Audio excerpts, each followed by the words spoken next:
Considérons maintenant un autre exercice de planification de besoins en matière.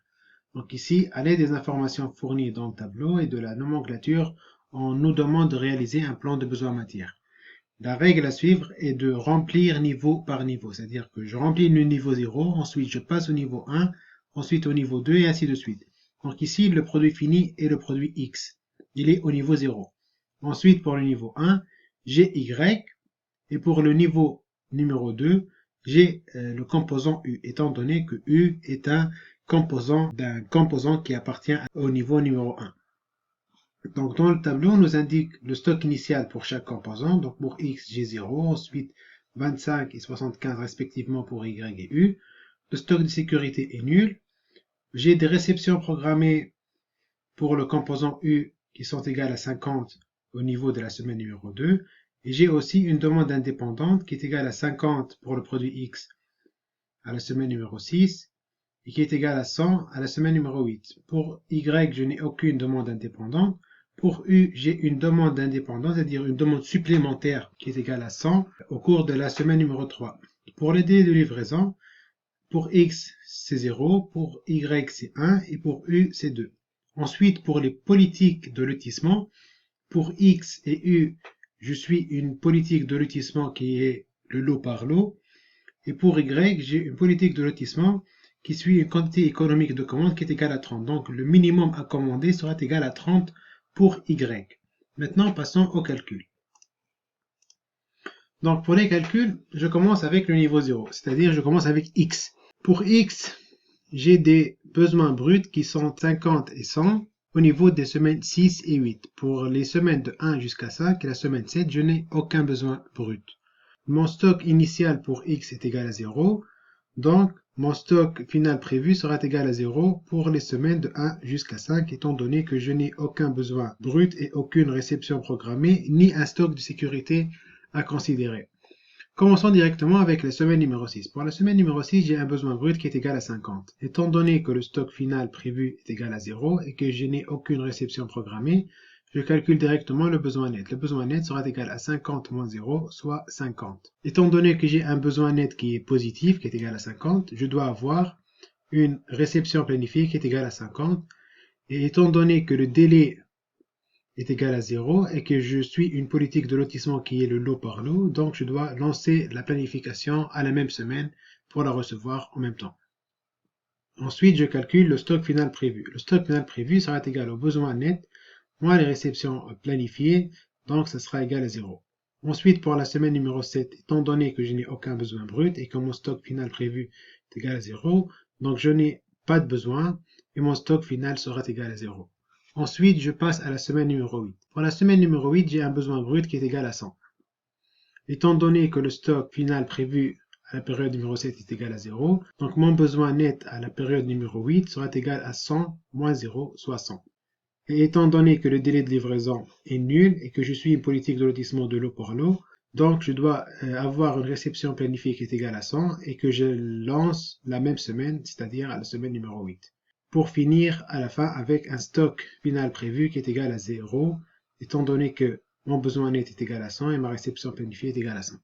Maintenant, je passe au niveau 1 pour remplir le plan de besoin en matière pour le composant Y. Donc pour le composant Y, étant donné que Y est égal à X, mon besoin brut pour Y sera égal au lancement planifié pour le produit X.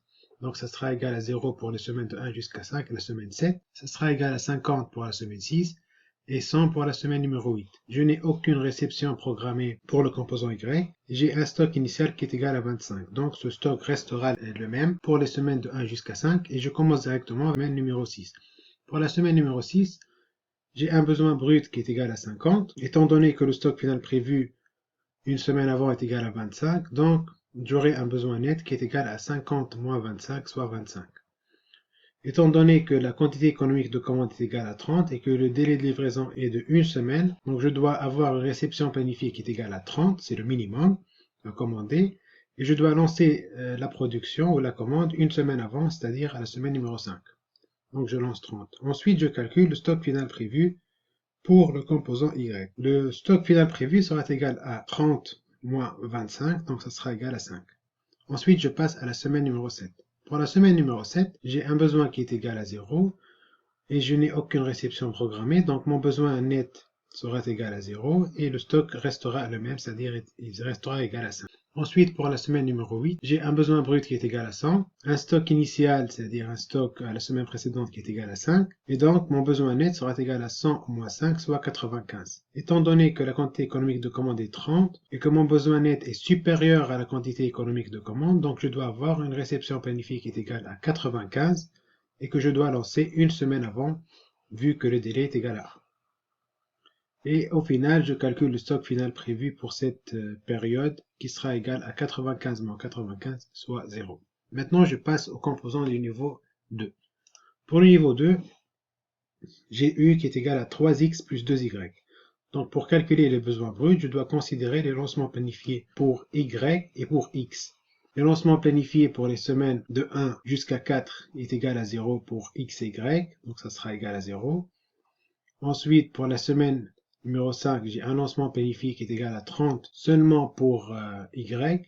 Donc je dois le multiplier par 2y. Donc ça sera égal à 60. Pour la semaine numéro 6, j'ai 3 multiplié par 50 plus 0, ça me donne 150.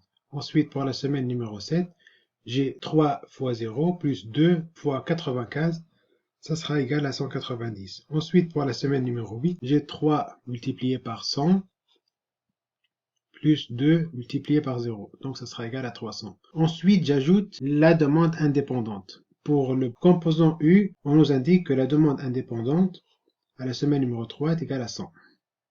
Donc j'ajoute 100. Et on nous indique aussi comme information que j'ai une réception programmée, c'est-à-dire que je vais recevoir 50 unités à la semaine numéro 2. Donc j'inscris les réceptions programmées. Le stock initial est égal à 75. Maintenant, je peux commencer les calculs. Pour la semaine 0, j'ai un besoin brut qui est égal à 0. J'ai un stock qui est égal à 75. Donc mon besoin net sera égal à 0, étant donné que mon besoin net est égal à 0 moins 75, c'est-à-dire moins 75, ce qui est négatif. Donc ça sera égal à 0. Ensuite, je passe à la semaine numéro 2. Pour la semaine numéro 2, j'ai une réception programmée qui est égale à 50, aucun besoin brut, et j'ai un stock qui est égal à 75. Donc ce qui va me rester en stock à la semaine numéro 2, ça sera ce qui m'est resté en stock à la semaine numéro 1, plus ce que j'ai reçu à la semaine numéro 2. Donc 50 plus 75, ça fait 125. Ensuite, je passe à la semaine numéro 3. Pour la semaine numéro 3, j'ai un besoin qui est égal à 100.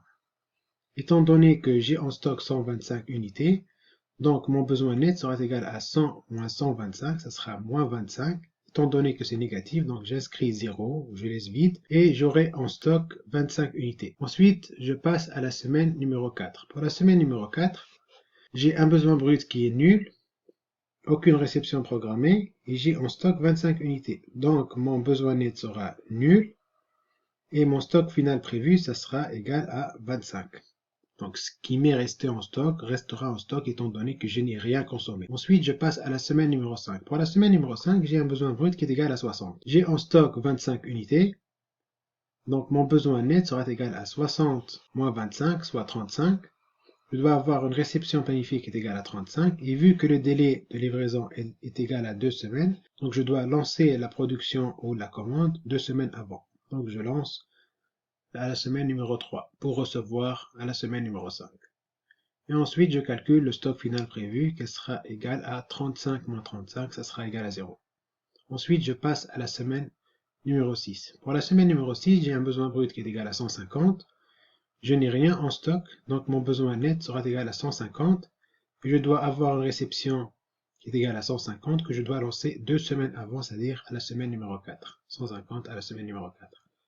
Ensuite, je calcule le stock final prévu qui sera égal à 150 moins 150, ça sera égal à 0. Ensuite, je passe à la semaine numéro 7. Pour la semaine numéro 7, j'ai un besoin brut qui est égal à 190. Étant donné que je n'ai rien en stock, donc mon besoin net sera égal à 190 et je dois avoir une réception qui est égale à 190 que je dois lancer 2 semaines avant. Donc je lance à la semaine numéro 5. Je calcule le stock final prévu pour la période numéro 7 qui sera égal à 190 moins 190, c'est-à-dire 0. Ensuite, je passe à la dernière semaine. Pour la dernière semaine, j'ai un besoin brut qui est égal à 300. Je n'ai rien en stock, donc mon besoin net sera égal à 300 moins 0, ça sera 300. Je dois avoir une réception planifiée qui est égale à 300 pour satisfaire ce besoin, et que je dois lancer 2 semaines avant. Donc je lance 300 à la semaine numéro 6, que je reçois à la semaine numéro 8, et à la fin je calcule le stock final prévu pour la semaine numéro 8 qui sera égal à 300 moins 300, donc 0.